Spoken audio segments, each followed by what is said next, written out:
ចាថ្ងៃនេះមកជាមួយនឹងផាក់ឡូវគ្រឿងក្នុងហើយនឹងតាជីជ្រូកអញ្ចឹងគ្រឿងផាក់ឡូវសំខាន់ផ្កាច័ន្ទឈើអែមនេះឯង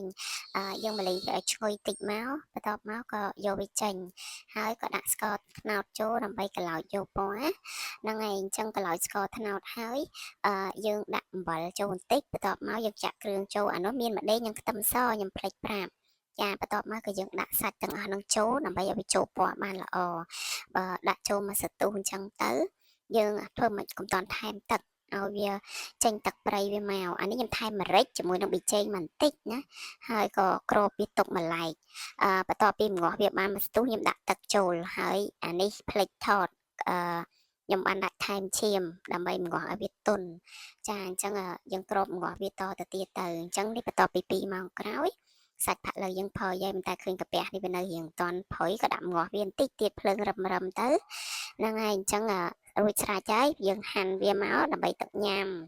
ចាញ៉ាំជាមួយនឹងនំបញ្ចុកថ្ងៃហ្នឹងអញ្ចឹងគ្រឿងយើងវាមានបន្លែហ្នឹងមានជីសាឡាត់ហើយនឹងត្រសក់